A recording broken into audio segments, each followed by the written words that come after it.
اللہ الرحمن الرحیم۔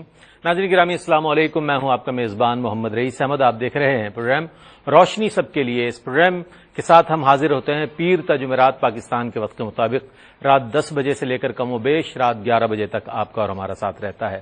ایک موضوع کا انتخاب کیا جاتا ہے، مقتدر و معروف شخصیات کو مدعو کیا جاتا ہے، علماء دین، مفتیان دین، اسکالرز حضرات اور معروف شخصیات کو ہم کوشش کرتے ہیں کہ اپنے پروگرام میں مدعو کریں اور ان کی خدمت میں سوالات پیش کریں تاکہ وہ اس موضوع کو ڈسکرائب کریں، اس موضوع کی وضاحت کریں جو ہمارے پروگرام کا موضوع ہوا کرتا ہے۔ آج جو موضوع ہے ناظرین، ایک ایسا موضوع ہے کہ جس موضوع سے متعلق جانتے تو ہم بہت کچھ ہیں، لیکن اس حوالے سے کچھ کرنا یا اس حوالے سے اپنے رویوں میں تبدیل لانا ہم نہیں چاہتے۔ تو رشتوں کی اہمیت جو ہے آج اس حوالے سے ہم بات کریں گے، اور جب ہم غور کرتے ہیں تو یہ دیکھنے میں آتا ہے کہ رشتہ ہی ایک ایسی چیز ہے کہ جو بہت ہی مضبوط اور بہت پائیدار چیز ہوتی ہے۔ اس پر لوگ ایک دوسرے پر اپنا مال قربان کر دیتے ہیں، ایون یہ کہ اپنی جان تک قربان کرنے کا دعویٰ بھی کرتے ہیں، اور اس کے ایسی مثالیں بھی ہمیں ملتی ہیں۔ اور یہی رشتہ اگر ناپائیدار ہو جائے اور کمزور پڑ جائے تو ایسا ہو جاتا ہے کہ محسوس یہ ہوتا ہے کہ ذرا سی غلط فہمی پر، ذرا سی بدگمانی پر، ذرا سی کجی پر اتنا مضبوط رشتہ لمحے بھر میں ٹوٹ جاتا ہے۔ تو ایسا کیوں ہوتا ہے؟ بنیادی طور پر اس حوالے سے تعلیمات کیا ہیں اسلامی ہمارے لیے، اور ہمیں کس قدر اس کو اپنے روزمرہ معمولاتی زندگی میں پیش نظر رکھنا چاہیے اور اپنانا چاہیے۔ اس حوالے سے انشاءاللہ بات کریں گے۔ رشتوں کی اہمیت آج ہمارے پروگرام کا موضوع ہے۔ میں چاہوں گا کہ آپ کے سوالات بھی اس پروگرام کا حصہ بن جائیں تو مزید میں سمجھتا ہوں کہ آپ کے لیے بھی دیکھنے کے لیے دلچسپی کا سامان ہو جائے گا، اور آپ کے دیگر سوالات بھی اس پروگرام میں شامل کیے جا سکیں گے۔ علامہ سید مظفر حسین شاہ صاحب، ممتاز و معروف عالم دین، ایک ایسے عالم دین ماشاءاللہ جو وقی مطالعہ رکھتے ہیں اور بہت ہی خوبصورت انداز میں ہمارے سوالات کے جوابات دیتے ہیں، ہمارے پینل کا مستقل حصہ ہے ماشاءاللہ، آج ہمارے ساتھ موجود ہیں۔ علامہ صاحب السلام علیکم۔ وعلیکم السلام ورحمۃ اللہ۔ آپ کے ساتھ تشریف رکھتے ہیں، آج پہلی بار ہمارے اس پروگرام کا حصہ بن رہے ہیں ماشاءاللہ، ایک ایسے مشفق و مہربان اور ایک ایسی شخصیت کہ جو مذہبی اعتبار سے اور سماجی اعتبار سے ایک بہت ہی قابل احترام شخصیت ہے اور سرپرست اعلیٰ ہے المصطفیٰ ویلفیئر سوسائٹی، جناب الحاج محمد حنیف طیب صاحب ہمارے مہمان ہیں۔ بھائی صاحب السلام علیکم۔ وعلیکم السلام ورحمۃ خوش آمدید کہوں گا آپ کو، آج آپ پہلی بار میرے پروگرام میں تشریف لائے ہیں، اور آپ کے ساتھ تشریف رکھتے ہیں ممتاز و معروف عالم دین، ایک ایسے عالم دین کہ جن کے آپ پروگرامز دیکھتے ہیں، پسند کرتے ہیں، ان سے سوالات کرتے ہیں، ان سے جوابات لیتے ہیں، اور پوری دنیا میں ماشاءاللہ آپ کے پروگرامز دیکھے جاتے ہیں، پسند کیے جاتے ہیں۔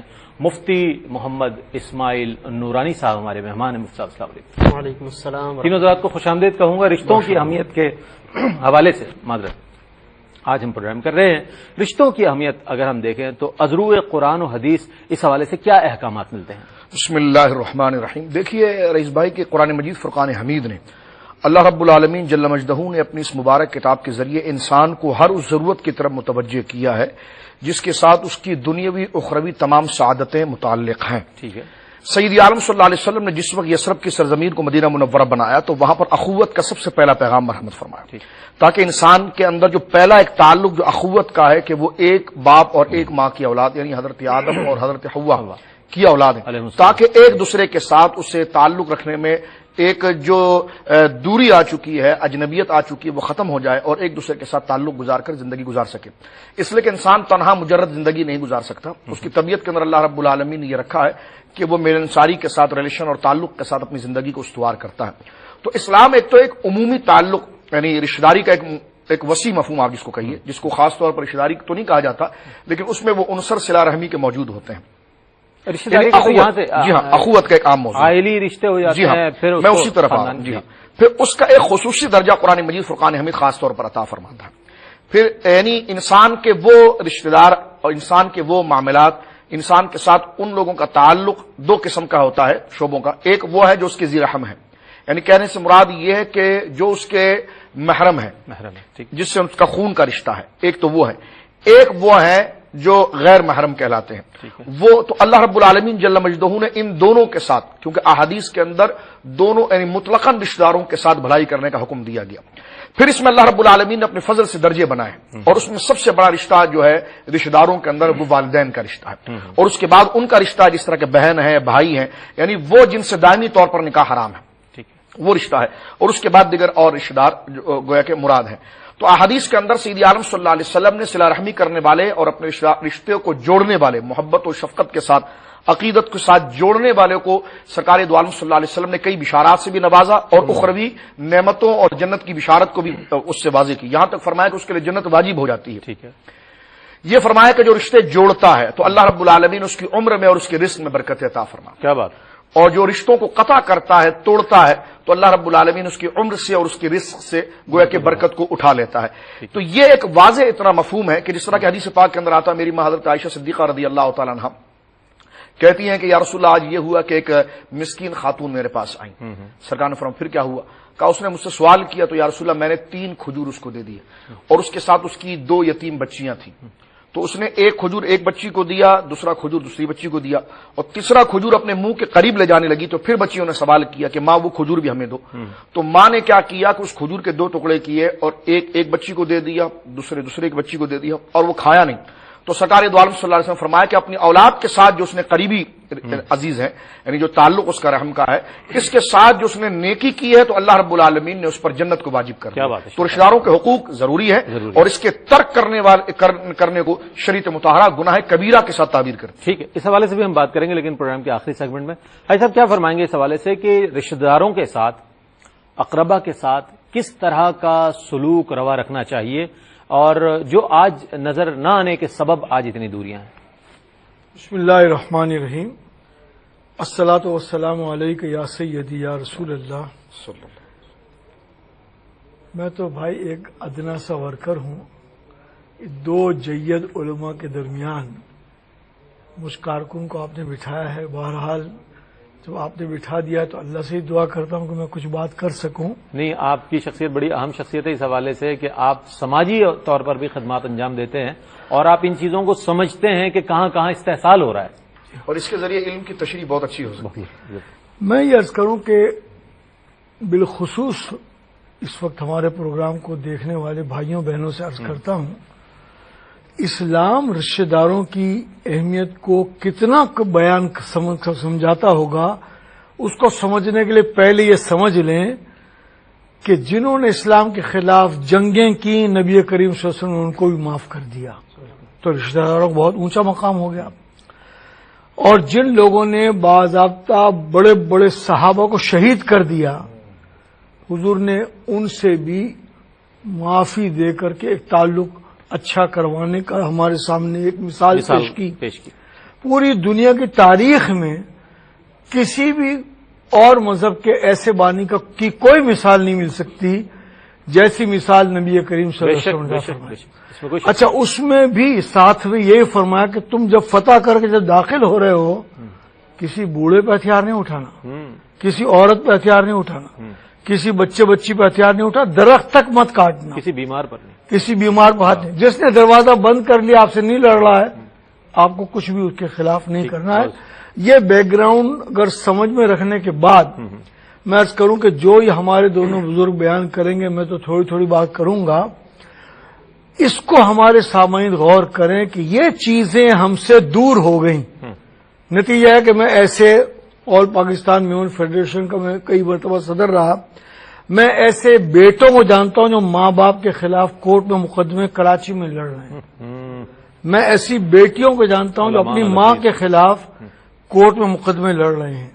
روزانہ اخبار میں کوئی واقعہ آتا ہے کہ شوہر نے اپنی بیوی اور اپنے بچوں کو قتل کروا دیا، یا بیوی نے اپنے بچوں کے ساتھ مل کے شوہر کو قتل کروا دیا کسی اور رشتے کو جوڑنے کے لیے۔ تو یہ جو صورتحال ہماری پیدا ہوئی، بنیادی بات یہ ہے کہ ہم نے رشتوں کی اہمیت کو نہیں سمجھا، اسی لیے ہم پروگرام کر رہے ہیں، اور یہ پروگرام اسی لیے ہو رہا ہے۔ متعدد قرآن مجید کی بڑی اہم صورتوں میں، بنی اسرائیل میں، سورہ نساء میں اور جگہوں پر بار بار یہ بیان کیا گیا کہ آپ ذی القربى والیتامى اور والدین کا پہلے آیا۔ مقصد کیا ہے کہ ہم اپنے والدین اور قرابت داروں کو سب سے زیادہ اہمیت دی گئی کہ پہلے ان کے ساتھ تم اچھا سلوک کرو۔ ٹھیک، اور احادیث بھی متعدد ہیں، سرکار دو عالم صلی اللہ علیہ وسلم نے فرمایا تم میں سب سے اچھا وہ ہے جو تمہارے اپنے گھر والوں کے ساتھ اچھا ہے۔ تو یقیناً آج ہمارے اس پروگرام دیکھنے والوں سے میں عرض کروں گا کہ جو کشیدگیاں پہلے ہو چکی ہیں، کم از کم ان دو بزرگوں کی باتیں سن کر ان کشیدگی کو آپ ختم کریں، ختم ہونا چاہیے، قربت میں تبدیل کریں، تاکہ قرآن اور حدیث نے جو مزدے سنائے ہیں اس سے تم فیض، اور اگر کوئی بات ہو بھی گئی ہے تو اللہ کی رضا کی خاطر اس کو درگزر کرنا چاہیے، بہت اچھی بات ہے۔ وہ سب کیا فرمائیں گے؟ تقدیم و تاخیر کا مسئلہ آ جاتا ہے، حفظ مراتب کا مسئلہ آ جاتا ہے، تو قرابت داری میں اس کو کس طرح ملحوظ رکھا جائے، کوئی طریقہ ایسا بتائیں تاکہ اس میں بھی لوگوں کی رہنمائی ہو جائے گی۔ بسم اللہ الرحمن الرحیم۔ شاہ صاحب نے گفتگو میں ایک اشارہ جیسے فرمایا کہ محرم کے حوالے سے، تو ایک تو ترتیب کے معاملے میں ایک بنیادی بات تو یہی ہے کہ رشتہ دار کی بنیادی طور پر دو طرح کے ہوتے ہیں۔ ایک تو وہ رشتہ دار کہلاتے ہیں کہ جو صرف ذو رحم ہے، ذو الارحام ہے، جن کے ساتھ رشتہ داری ہے، اور وہ سب کے سب رشتہ دار ہیں، چاہے ان کے ساتھ نکاح کرنا جائز ہو، چاہے ان کے ساتھ نکاح کرنا جائز نہ ہو، یہ سب کے سب ہیں۔ اور پھر رشتہ داروں کے اندر ایک خاص قسم وہ ہے کہ جن کو محارم کہا جاتا ہے، کہ جن کے ساتھ نکاح کرنے کو ممنوع کر دیا گیا ہے۔ تو ظاہر ہے کہ محارم یعنی جن کے ساتھ نکاح کو حرام کر دیا گیا ہے، ان کا مرتبہ اور ان کے ساتھ قرابت داری، ان کا حق زیادہ ہے، وہ زیادہ کلوز بھی ہوتے ہیں، زیادہ قریب بھی ہوتے ہیں۔ اور جو ان کے اندر غیر محارم ہے، یعنی جو صرف ذو الارحام ہے، ذوی الارحام ہے، وہ صرف رشتہ دار ہیں، تو وہ وسیع تر مفہوم میں وہ بھی داخل ہیں، ان کے ساتھ بھی بہرحال مرتبے کے اعتبار سے حسن سلوک کیا جائے گا۔ ان میں سب سے زیادہ جو حق ہے، جیسے ابھی حاجی صاحب نے اشارہ کیا، والدین کا ہے۔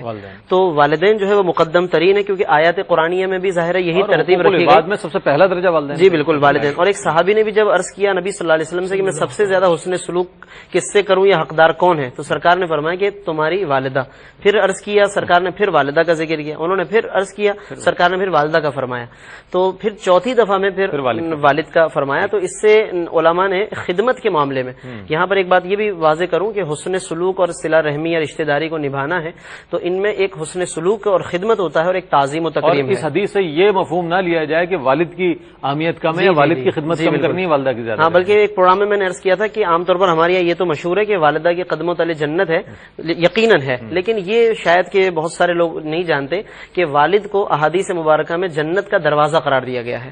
تو یہ بھی تمام روایتیں، بہرحال میں جو بات عرض کر رہا تھا وہ یہ تھی کہ ایک تعظیم و تکریم ہے اور ایک خدمت کا معاملہ ہے۔ یہ جو والدہ کے لیے 3 دفعہ کا ذکر کیا اور والد کے لیے 1 دفعہ کا ذکر کیا، یہ خدمت کے معاملے میں ہے، ورنہ تعظیم و تکریم میں والد مقدم ہے اور والدہ کا مرتبہ اس کے بعد ہے، تعظیم کے اعتبار سے۔ اس کی مثال اعلیٰ حضرت امام احمد رضا علیہ الرحمہ نے فتاوی رضویہ میں یوں سمجھائی، ایک مثال سے گویا یا ایک مسئلے کے جواب میں فرمایا کہ جیسے والدین دونوں اکٹھے گھر کے اندر داخل ہوئے اور دونوں نے اکٹھے پانی مانگا اپنے بیٹے سے، تو اب ان دونوں کے لیے اس نے تعظیماً قیام بھی مثلاً کرنا ہے اور ان دونوں کے اس مطالبے کو بھی پورا کرنا ہے۔ تو فرماتے ہیں کہ قیام چونکہ اس کا تعلق تعظیم سے ہے، تو اس میں والد کی نیت پہلے کرے اور والدہ کی نیت بعد میں کرے، اور پانی پیش کرنے میں والدہ کو پہلے پیش کرے، والد کو بعد میں۔ یہ خدمت اور تعظیم میں دونوں کو، تو اگر ہمارے یہاں اس طریقے سے تمام عنوانات کو ہر ایک کے مرتبے کو ملحوظ رکھا جائے تو میں سمجھتا ہوں کہ وہ دوریاں یا ترجیح کا بھی ہم قاعدہ جو ہے وہ سمجھ سکتے ہیں کہ ہمیں کس طریقے سے چلنا چاہیے۔ بہت اچھی بات۔ اچھا شاہ صاحب، اگر کوئی ضرورت مند ہو خاندان میں اور تمام اہل خاندان دیکھ رہے ہیں اس کو اور اس کی مدد کے لیے نہیں پہنچ رہے، سب نے اپنے اپنے معاملات کو جاری رکھا ہوا ہے، گو کہ مدد کر سکتے ہیں، تو اس میں جو ذمہ دار ہے اس کے لیے کیا حکم ہے؟ کہ ظاہر ہے اگر کوئی استطاعت رکھتا ہے اور آگے بڑھ کر اس کی مدد نہیں کر رہا تو اس کے لیے کیا حکم ہے؟ چونکہ اقربا کی بڑی وہ اہمیت بتائی گئی ہے۔ دیکھیے، اس میں پہلا مسئلہ یہ ذکر کروں، اسلام جب نظام معیشت کو بھی ذکر کرتا ہے تو اس طرح ہی بیان کرتا ہے۔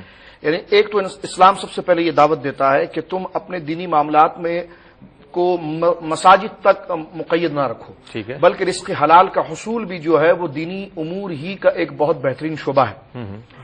اب اس کو یوں سمجھ لیجئے کہ جس طرح کے علماء نے جو ذکر کیا ہے اور اس کو جمع کیا ہے، ایک شخص وہ ہے جو کما سکتا ہے لیکن وہ نادار ہے، یعنی اتنی اس کی آمدنی نہیں ہے کہ وہ گزر بسر کر سکے۔ ایک وہ ہے جو بیمار اور مریض ہے کہ جناب وہ کمانے کی استطاعت نہیں رکھتا، تو سب سے پہلی ذمہ داری جو ہے وہ ریاست کی اس کے اوپر عائد ہوتی ہے کہ اس کے ساتھ وہ معاونت کرے، اور دوسری ذمہ داری جو ہے اس کے ساتھ اس کے عائد و اقارب کے عائد ہوتی ہے کہ ان کے اوپر یہ ذمہ داری ہے کہ جناب وہ کرے۔ اگر ریاست اس چیز کو چھوڑتی ہے تو اللہ کی بارگاہ میں وہ ان سے باز پرس ہوگا، اور رشتہ داری سے اگر وہ پیچھے منحرف ہوتے تو ان سے بھی باز پرس ہوگا۔ اب اس میں دیکھیے کہ جو مال اللہ رب العالمین جل مجدہ نے آپ کو عطا فرمایا، چاہے وہ زکوٰۃ کی صورت میں بھی ہو، تو اس میں عائز و اقارب ہی کو تمام گویا کے رشتوں کے اوپر اللہ رب العالمین جل مجدہ نے مقدم رکھا ہے۔ صدقات کے اندر بھی ان کا ہی تقدم ہے، لیکن ان سے طوطا چشمی کرنا، ان سے جان چھڑانا، تو یقینا اللہ رب العالمین جل مجدہ کے امر سے تغافل کرنا ہے اور یہ گناہ ضرور ہے. ٹھیک ہے. اچھا، مملکت پر ڈال کر ہم خود بھی اپنے آپ کو بری ذمہ تو نہیں قرار دیا نہیں کر سکتے، ہرگز نہیں کر سکتے. اچھا، کیا کہیں گے صاحب اس حوالے سے؟ آج بڑے افسوس کے ساتھ یہ کہنا پڑتا ہے کہ ہم جب بات سنتے ہیں لوگ کہتے ہوئے نظر آتے ہیں کہ جناب ہم نے تو رشتہ داروں سے قطع تعلق کر لیا ہے، ہمارے رشتہ دار ہمیں دیکھ ہی نہیں سکتے کہ ہم ترقی کریں، ہم اچھا کھائیں، اچھا پہنیں، ہم نے تو دوستوں کے ساتھ ہی اپنے معاملات رکھے ہوئے ہیں، ان سے لین دین، ان سے پیار محبت، ان سے میل جول، جو کچھ ہے دوستوں کے ساتھ ہے. اچھی بات ہے.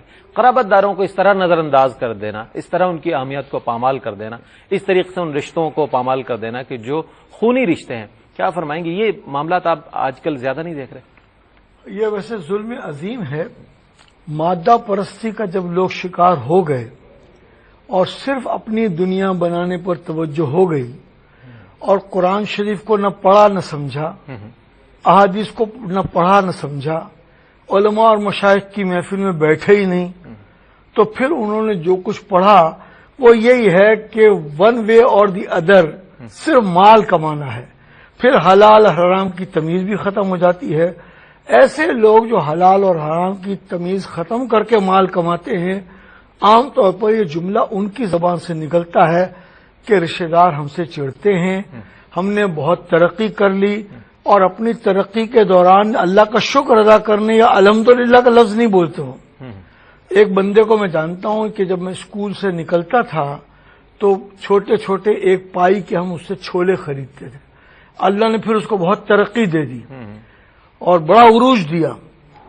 بس اس کے اندر یہ پرابلم تھا کہ کبھی بھی اپنے عروج کا ذکر کرتے وقت وہ اللہ کا شکر ہے، الحمدللہ میں اللہ کا بڑا کرم، اللہ کا بڑا شکر ادا کرتا ہوں، ایسا نہیں کہتا. کوئی کلمات ایسے میں 2-4 مرتبہ اس سے ملا کہ سیٹھ صاحب میں اس زمانے سے جانتا ہوں، ایسا رویہ اختیار نہ کرو.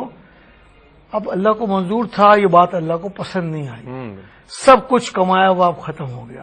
تو اس لیے جو جن کے پاس پیسہ ہے وہ اللہ کا شکر ادا کرے. اللہ کا شکر ادا کرنے کا طریقہ یہ ہے کہ اللہ نے حکم دیا ہے، جیسے شاہ صاحب نے فرمایا، قرابت داروں کے ساتھ حسن سلوک کریں.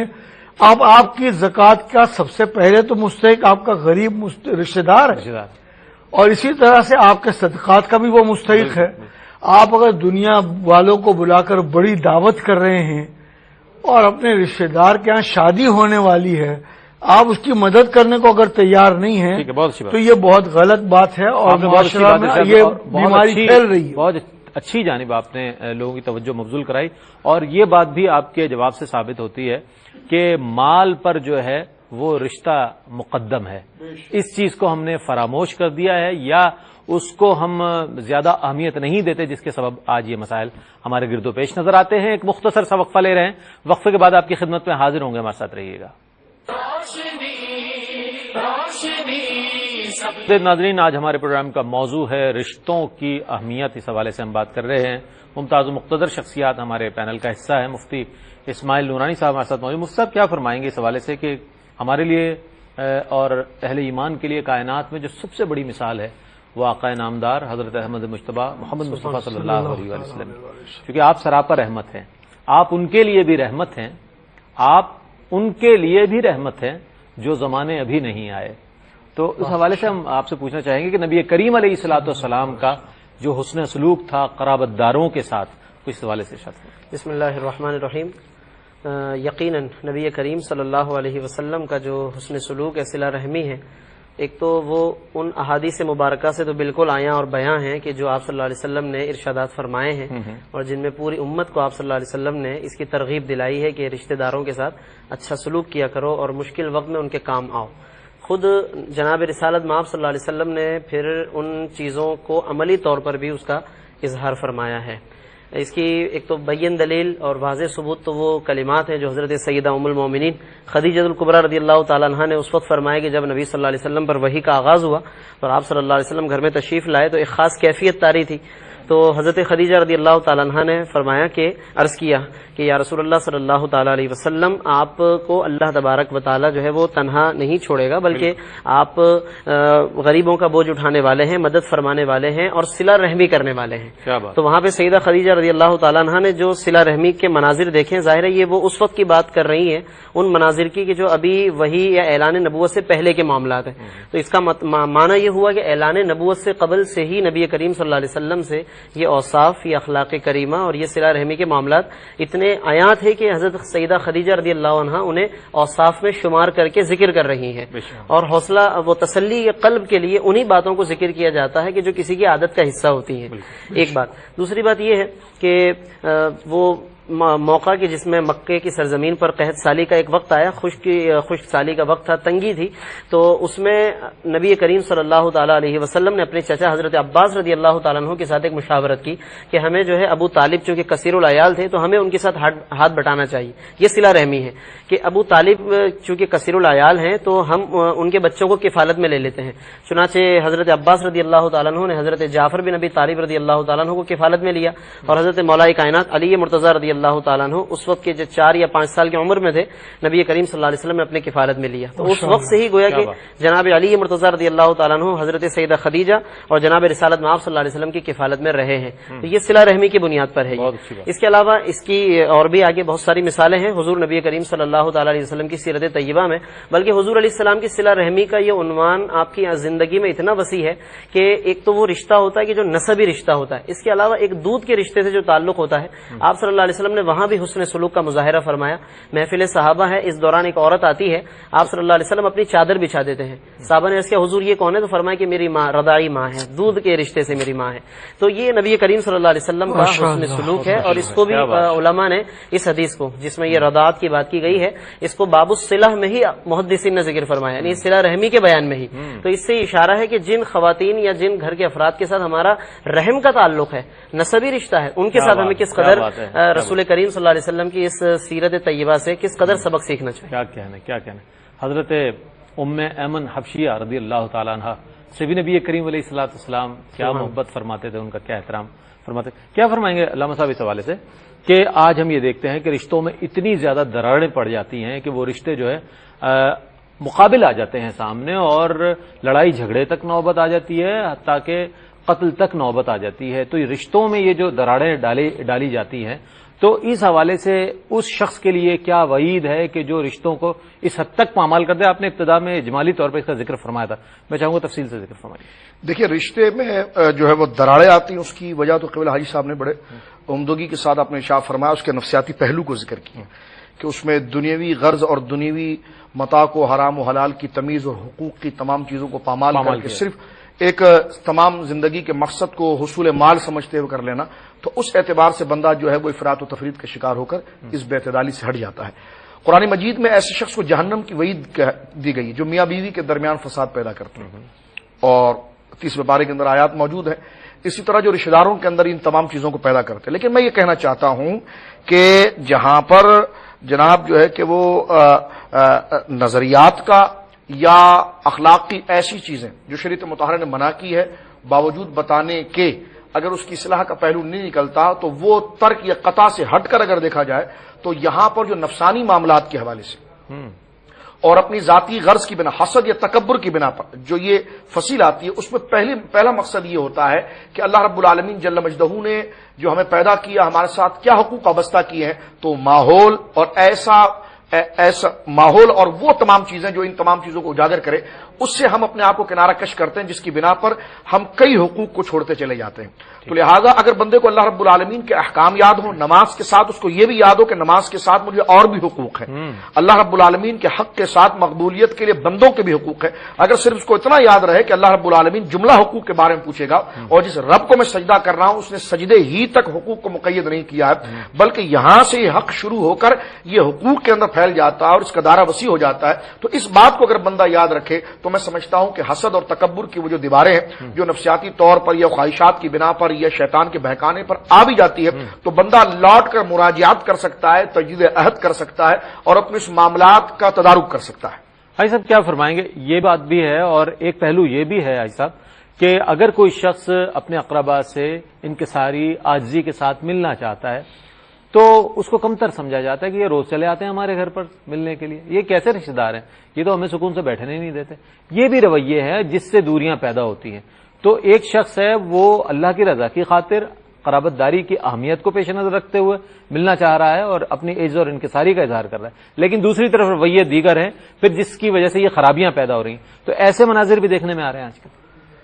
دراصل اس کو اگر نفسیاتی طور پر اس کا تجزیہ کیا جائے تو بہت زیادہ رشتہ داروں کا قریب رہنا، ایک ہی جگہ قریب رہنا، اس سے یقیناً پرابلم کریٹ ہوتے ہیں، اور آئے دن جا کر بیٹھ جانا، ان کو بھی بہت زیادہ مصروف کر دینا، every now and then frequently, اس سے دوری پیدا ہونے کا تھوڑا خطرہ رہتا ہے. اس لیے میل ملاپ ضرور رکھنا چاہیے، لیکن محبتیں ضرور رکھنی چاہیے، لیکن اس میں ایک اعتدال کا پہلو ہے جس کا خیال رکھنا چاہیے. ایک ضمن یہ بات عرض کروں کہ یہ جو رشتوں میں سے ایک رشتہ وہ ہوتا ہے جو نکاح کی بنیاد پر کریٹ ہو جاتا ہے، ٹھیک ہے، زوجین پھر اولاد بھی ہوتی ہے اور زیادہ یہ خاندان پھیلتا ہے.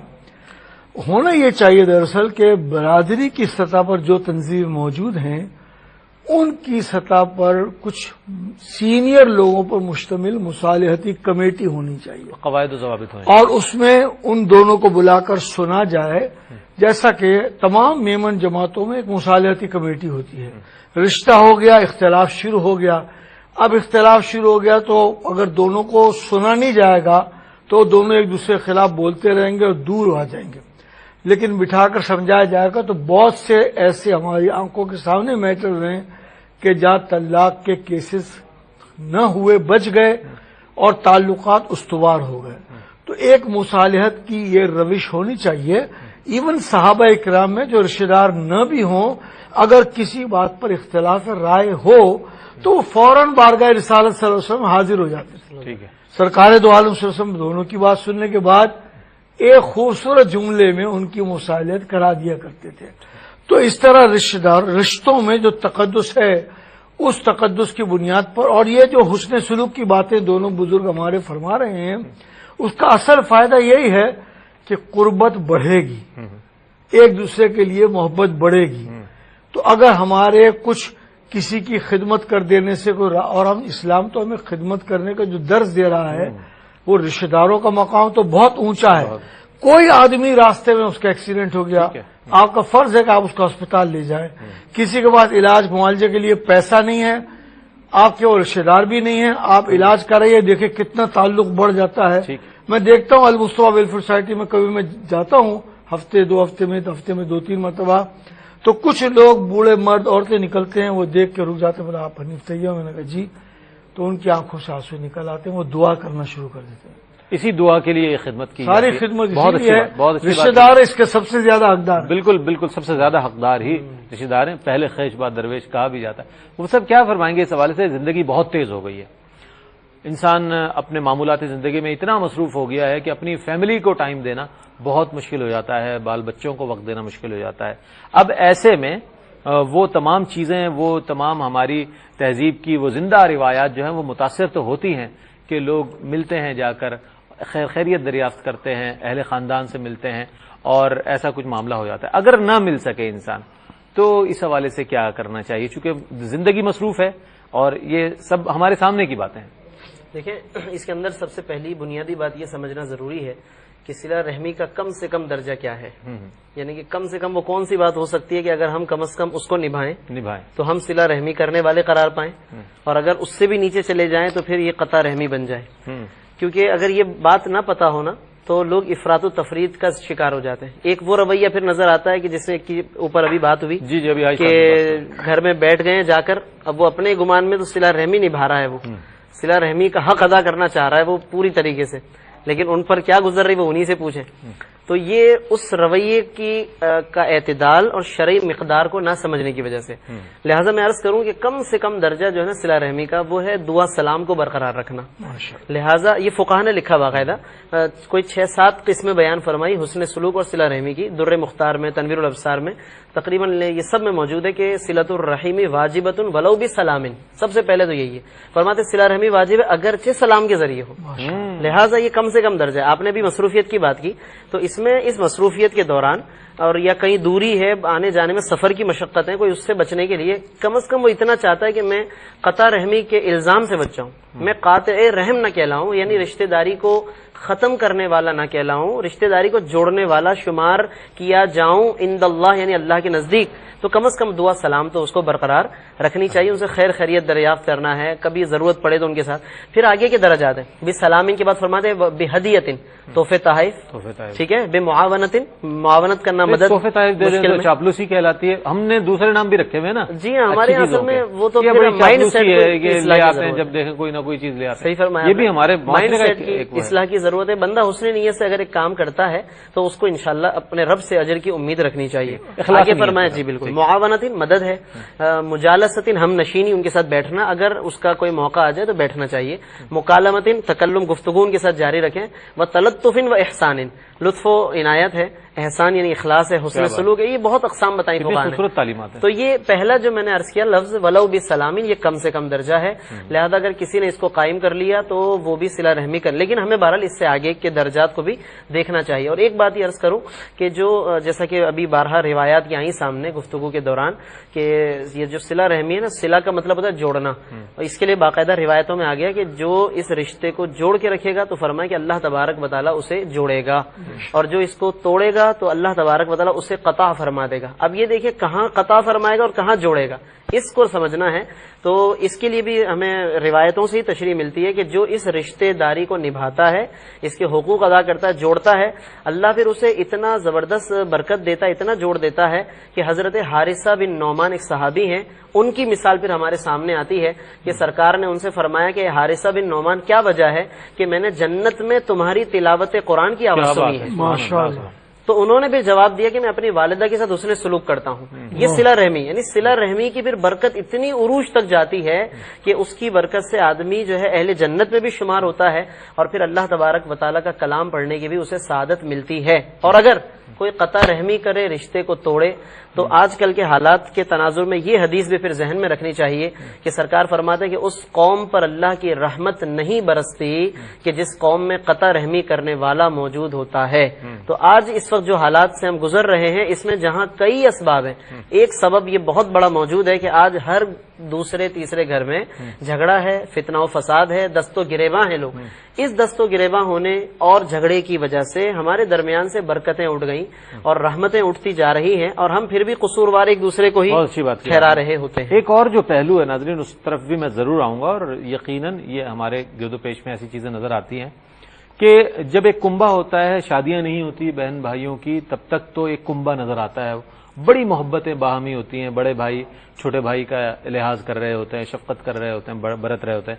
بہنیں آپس میں بہت زیادہ ان کا بہت زیادہ شیر و شکر ہوتی ہیں. لیکن جب شادیاں ہو جاتی ہیں، شادیوں کے بعد پھر تناؤ پیدا ہو جاتا ہے، پھر ایک دوسرے کے ساتھ ایک تقابلی ایک انداز ہو جاتا ہے کہ جناب اس کے پاس اتنا پیسہ ہے تو میرے پاس اتنا پیسہ کم ہے، اس کا ایسا رہن سہن ہے. تو کیا فرمائیں گے اس وقت ہماری یقیناً ہماری بہنیں بھی دیکھ رہی ہیں پروگرام، تو خواتین کا کتنا کردار ہے رشتوں کو مضبوط رکھنے کے حوالے سے؟ خواتین خاندان کو کس قدر جوڑے رکھ سکتی ہیں؟ وہ شوہر کے جو شوہر ہے وہ کسی کا بیٹا بھی ہے، داماد بننے کے بعد اس خاندان کا تو فرد بن جاتا ہے، لیکن اس خاندان سے کیوں کٹ جاتا ہے؟ میں اس حوالے سے آپ سے جواب لوں گا ایک مختصر سے وقفے کے بعد.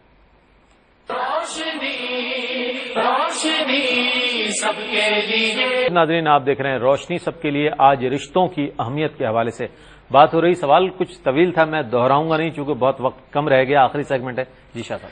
جی یقیناً جو آپ نے ذکر فرمایا یہ بالکل جو ہے کہ وہ درست ہے، اور یہ کثرت کے ساتھ ہمارے معاشرے میں پایا جاتا ہے. اس کی بنیادی وجہ شرعی تعلیم سے دوری ہے اور شرعی مزاج سے دوری ہے. ایک ہی ہے، ذہنی تربیت اسلامی طور پر نہ ہونا، دنیاوی طور پر زیادہ ہونا، دنیاوی غلبے، دنیاوی فکر کو زیادہ غلبہ دینا، لمبی امیدوں سے زیادہ گویا کہ اپنے آپ کو ہم آہنگ کرنا، اور جس مقصد کے لیے اللہ رب العالمین نے ہمیں پیدا کیا اس سے غافل ہو جانا، اللہ رب العالمین کے بتائے ہوئے حقوق سے غفلت برتنا۔ سب سے پہلی بات جو اس کے اندر ہے، چاہے وہ جو بھی بے اعتدالی ہو، کیونکہ انسان کے زندگی کا جو اصل حسن ہے وہ تین چیزیں ہیں، صدق ہے، عدل اور امانت ہے۔ تو عدل وہی ہے کہ اپنا حصہ لے کر جو دوسرے کا حصہ ہے اس کو اس کے حوالے کر دینا، اور اس میں اگر ذرا بھی، اب چاہے وہ عدل اجتماعی ہو یا عدل انفرادی ہو، تو کہنے کا مقصد یہ کہ یہ تمام چیزیں تو اس کو یاد رہتی ہے کہ جس کے حضور باز پرس کے لیے جمع کیا جائے گا، جس کے حضور جا کر کھڑا ہوا جائے گا، کون دیکھ رہا ہے، کس کو سنانا ہے، ہم جو کر رہے ہیں کسی کی بارگاہ میں ہم ذمہ دار ہیں کہ نہیں، کوئی مسئول ہے کہ نہیں، کسی کی بارگاہ میں یہ پوچھا جائے گا کہ نہیں پوچھا جائے گا۔ سب سے پہلے تو یہ توازن ہے، اس چیز کو چھوڑنے کی وجہ سے یہ پوری عقیدت اور صلہ اور رشتہ داری اور یہ جو ایک تعلق ہے باہم، یہ پوری عمارت گویا کہ یعنی کہ غیر متوازن زندگی کا ایک جی بالکل ایسے، اور اس کی بنا سب سے بڑی بات یہ ہے کہ اس میں حسد کا پہلو بہت زیادہ ہوتا ہے اور حرص کا پہلو۔ تو حسد اور حرص کا پہلو یہ ہوتا ہے کہ بس یہ میرے ہی حق میں آ گیا ہے، اب یہ اس کی شادی مجھ سے ہو چکی ہے، لہذا اب اس کے ماں باپ سے کوئی تعلق نہیں۔ اب جناب جو ہے کہ اس طرح کہ آپ نے وقفے میں بھی ذکر کیا کہ جناب اگر وہ چلا گیا وہاں پر، تو اب وہ لڑکا اپنے سسر کو تو باپ کہہ رہا ہے اور اپنے بچوں کے ماموں کو اپنا بھائی کہہ رہا ہے، لیکن اپنے بھائیوں سے وہ دور ہو جاتا ہے۔ اس کی وجہ اصل میں دین سے دوری ہے، اور اس میں حرص اور گویا کہ حرص اور حسد کا جو پہلو ہے، اور پھر کچے کان کے اعتبار سے، یعنی جس میں جو ہے کہ تحقیق و تفتیش کو نہ رکھنا۔ تو اگر ہم حضور علیہ الصلوۃ والسلام کی ذات مبارکہ کو آئیڈیل بنائیں اور سرکار دو عالم صلی اللہ علیہ وسلم کی لمحات زندگی کی طرف ہم توجہ کریں، تو سرکار دو عالم صلی اللہ علیہ وسلم نے جس طرح کہ مفتی صاحب قبلہ نے بڑا تفصیلی اس پر بیان فرمایا، تو حضور نے تو اپنے فوت شدہ اعز و اقارب کے ساتھ بھی یہ معاملہ فرمایا، جیسے سید الشہداء حضرت سیدنا حمزہ ابن ابی مطلب رضی اللہ تعالی عنہ وارضہ عنہ کی شہزادی کے ساتھ جو معاملہ تھا، پھر گویا کہ آپ کی مزار شریف کی دیکھ بھال کے جو سیدہ فاطمہ الزہرا رضی اللہ تعالی عنہ اس کا اہتمام کرتی تھی، سیدہ خدیجہ الکبریٰ کے وصال کے بعد ان کی سہیلیوں کے ساتھ جو حضور علیہ الصلوۃ والسلام کا معاملہ تھا، ہرقل کے دربار میں جب جناب ابو سفیان شکایت لے کر پہنچے تھے اور انہوں نے یہ کہا کہ جناب ہمارے علاقے میں نبی ہیں اور وہ یہ باتیں کرتے ہیں، خود کو نبی کہتے ہیں، تو اس میں پہلی بات جو ہرقل نے پوچھی تھی وہ یہ تھی کہ کیف نسبوا فیکم، یہ بتاؤ ان کا خاندان کیسا ہے؟ تو انہوں نے کہا جی ہوا فی نذو نسب، وہ ہم میں بہت اعلیٰ نسب کے ہیں۔ پھر پوچھا وہ تعلیم کیا دیتے ہیں؟ فرمایا یأمر بالصدق والعفاف والصلۃ، فرمایا وہ سچائی کی طرف ہمیں لانا چاہتے ہیں، شرم و حیا کی بات بتاتے ہیں اور رشتوں کو جوڑنے کی بات بتاتے ہیں۔ تو کہنے کا مقصد ہے کہ اس چیز کی طرف، دین کی طرف زیادہ رغبت رکھی جائے اور حضور کی سیرت کو اگر اپنے سامنے رکھا جائے تو بہت حد تک ہم خواہشات اور نفسانی خواہشات اور ایسی چیزیں جو شیطان ہمارے اندر پیدا کرنے کی کوشش کرتا ہے اس سے بہت حد تک گویا کہ تحفظ حاصل ہے۔ آپ نے دینی تعلیم سے جو دوری کا جو ایک اس میں خلاصہ اگر ہم سمجھیں آپ کی گفتگو سے تو یہی سمجھ میں آتا ہے کہ دینی تعلیم سے دوری جو ہے وہ ہم میں یہ بے اعتدالی پیدا کرتی ہے۔ اس حوالے سے میں چاہوں گا حاجی صاحب کچھ روشنی ڈال دیجیے۔ اس میں ذمہ داری دراصل دونوں طرف بہت زیادہ ہے۔ شوہر کو بھی یہ سوچنا ہے کہ میری شادی تو اس خاتون سے ہو گئی ہے، لیکن ماں باپ کی بھی مجھے خدمت کرنی ہے، اور میرے جو والدین کی طرف سے رشتہ دار جتنے بھی ہیں ان کا بھی مجھے لحاظ رکھنا ہے، اور جو اب میری شادی ہو کر اب رشتے میں لوگ جو قریب آئے ہیں ان کا بھی خیال رکھنا ہے۔ اور یہی صورتحال بیوی کے لیے بھی ہے کہ بیوی اپنے رشتہ داروں کو مسلط کرنے کی کوشش کر کے اگر شوہر کے تعلقات اپنے ماں باپ سے خراب کرنے میں کوئی رول ادا کر رہی ہے تو وہ شریعت کی تعلیمات سے ناواقف ہے۔ مرد اور عورت دونوں پر یہ ذمہ داری عائد ہوتی ہے، اور یہ سوچنا چاہیے کہ ان تمام باتوں کے باوجود جو والدین ہیں ان کا مقام، جو مفتی صاحب نے آپ کے سامنے ایک مثال دے کر سمجھایا کہ سرکار دو عالم صلی اللہ علیہ وسلم نے صحابہ کو کیا ہدایت فرمائی، تو والدین کا جو پھر بھی مقام ہے وہ نہیں فراموش ہونا چاہیے۔ محض اس نئے رشتے کی بنیاد پر اس رشتے کو بھی نبھانا چاہیے، توجہ بھی کرنی چاہیے، لیکن رشتہ داری، ملاقات، آنا جانا دونوں طرف برقرار رکھنا چاہیے۔ میں ایسے لوگوں کو جو اختلاف پیدا کرتے ہیں ان کے سامنے ایک مثال دینا چاہتا ہوں کہ سیدنا ابو ہریرہ رضی اللہ تعالیٰ کی والدہ مسلمان نہیں ہو رہی تھی، انہوں نے بہت کوشش کی سمجھانے کی، بہت کچھ کہا، لیکن جب نہیں ہوئی تو بالآخر سرکار دو عالم صلی اللہ علیہ وسلم کی خدمت اقدس میں ایک دن حاضر ہوئے کہ حضور آپ دعا فرما دیجئے میری والدہ مسلمان ہو جائے۔ حضور نے دعا فرما دی، وہ والدہ کو کے پاس گئے تو وہ مسلمان ہونے کے لیے ان کو تیار پایا، لیکن یہ وضاحت اس حدیث میں ضرور آتی ہے کہ ہاں میں ان کی خدمت میں کوئی کسر نہیں چھوڑتا۔ تو باوجود اس کے جب تک مسلمان نہیں ہوئی تھی تب تک بھی خدمت میں کوئی کسر نہیں چھوڑی گئی. میں بہت شکریہ ادا کروں گا علامہ سید مظفر حسین شاہ صاحب، آپ کی تشریف آوری کا، حاجی صاحب آپ کی تشریف آوری کا، مفتی صاحب آپ کی تشریف آوری کا. بہت خوبصورت کلام فرمایا آپ تینوں حضرات نے ہی، اور رشتوں کی اہمیت کے حوالے سے بیان فرمایا. ناظرین گرامی، بات دراصل یہ ہے کہ ہمیں جس طرح علامہ صاحب نے فرمایا کہ دینی تعلیم سے اللہ تعالیٰ ہمیں آراستہ کر دے، اور پہلے ہم دین کو سمجھیں، اور تاکہ وہ احکامات جب ہمارے سمجھ میں آ جائیں گے تو پھر ہمارے رویے بھی تبدیل ہو جائیں گے، پھر ہمیں رشتوں کی اہمیت کا بھی اندازہ ہو جائے گا کہ والدین کا کیا مقام ہے، بہن بھائیوں کے ساتھ کس طرح ہمیں سلوک روا رکھنا ہے، دیگر رشتہ داروں کے ساتھ، اہل خاندان کے ساتھ ہمیں کس طرح سے حسن سلوک کرنا ہے. جب آپ کا رشتہ داروں کے ساتھ اچھا سلوک ہو جائے گا، اقربا کے ساتھ اچھا سلوک ہو جائے گا، تو آپ کا دیگر لوگوں کے ساتھ بھی اچھا ہو جائے گا، اپنے دوست احباب کے ساتھ بھی اچھا ہو جائے گا، اور آپ ایک ایسے شخص کے طور پر شناخت کیے جائیں گے کہ جو ہر رشتے کو عدل کے ساتھ اور توازن کے ساتھ نبھاتا ہو. تو اس کے ساتھ ہی اپنے میزبان محمد رئیس احمد کو اجازت دیجیے. انشاءاللہ کل توبہ کے موضوع پر ہم پروگرام کریں گے، ضرور دیکھیے گا اور ہمارے پروگرام کا حصہ بنیے گا. کل تک کے لیے اجازت دیجیے، اللہ حافظ.